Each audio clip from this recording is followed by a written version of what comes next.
ബിദ്അത്ത് ചെയ്യുന്നവർ, അത് പഠിപ്പിക്കുന്നവർ, അതിനെ പിന്തുണക്കുന്നവർ, അതിനെ സഹായിക്കുന്നവർ, ഈ ബിദ്അത്ത് ചെയ്യുന്നവന്റെയും അവർ ചെയ്തതിന്റെ കുറ്റം മാത്രമല്ല, അത് ആരൊക്കെ പിന്തുടർന്ന് പിന്നീട് അനുകരിച്ച് ചെയ്യുന്നുവോ അവരുടെ എല്ലാം കുറ്റം ഇവരും ഏൽക്കേണ്ടി വരും. ഇബ്നു മാജ ഉദ്ധരിച്ച ഒരു ഹദീസിൽ കാണാം, ഒരാൾ ഒരു നന്മ പ്രവർത്തിച്ചാൽ അത് കണ്ട് വേറൊരാൾ പ്രവർത്തിക്കുകയാണെങ്കിൽ ഇത് കണ്ട് പ്രവർത്തിച്ചവന്റെ കൂലി കുറയാതെ തന്നെ ചെയ്ത് മാതൃക കാണിച്ച ആൾക്ക് അനുകരിച്ച ആളുടെ അതേ പ്രതിഫലം ചെയ്ത ആൾക്ക് കിട്ടും. അപ്പൊ ചെയ്തവൻ ചെയ്തതിന്റെ പ്രതിഫലവും കിട്ടും, വേറൊരാൾ അനുകരിച്ച് ചെയ്താൽ അതിന്റെ കൂലിയും കിട്ടും, കുറയുന്നില്ല.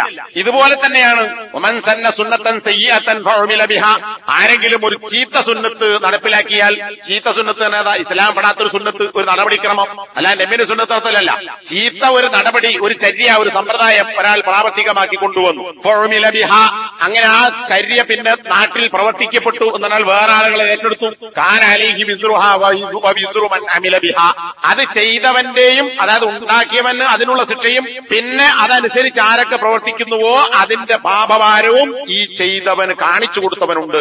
ലാ യൻഖുസു മിൻ ഔസാരിഹിം ശൈആ, അനുകരിച്ച ആളുകൾക്ക് കിട്ടുന്ന പാപഭാരം അല്ലെങ്കിൽ അതിന്റെ ശിക്ഷയിൽ നിന്ന് ഒന്നും കുറയാതെ തന്നെ അവർക്ക് കിട്ടുന്നത് പോലെ കാണിച്ചു കൊടുത്തവനും കിട്ടുന്നു. അപ്പൊ നന്മയാണെങ്കിൽ തിന്മാണെങ്കിൽ രണ്ടും അങ്ങനെ തന്നെ. നന്മയിലും ഈ പ്രതിഫലം തുടർന്ന് ചെയ്യുന്നവന്റേതുപോലെ മറ്റേ ചെയ്ത ആൾക്ക് കിട്ടും, അതുപോലെ തന്നെ തിന്മയും. അപ്പോ ഇത്തരം കാര്യങ്ങൾ ഉണ്ടാക്കുന്നവരും നടപ്പിലാക്കുന്നവരും അതിനുവേണ്ടി പ്രവർത്തിക്കുന്ന മഹല്ല് കമ്മിറ്റികളും പള്ളി കമ്മിറ്റികളും മദ്രസ കമ്മിറ്റികളും നാട്ടിലെ സഭകളും സംഘടനകളും ഒക്കെ ഈ കാര്യവും മനസ്സിലാക്കേണ്ടതുണ്ട്. ഇതിനൊക്കെ കുഴപ്പമില്ല എന്ന് വിചാരിച്ച് അത്തരം കേന്ദ്രങ്ങളിൽ പോവുകയും ചിലതിലൊക്കെ പങ്കെടുക്കുകയും ചെയ്യുന്ന ആളുകളും ഇത്തരം കാര്യങ്ങൾ സൂക്ഷിക്കണം.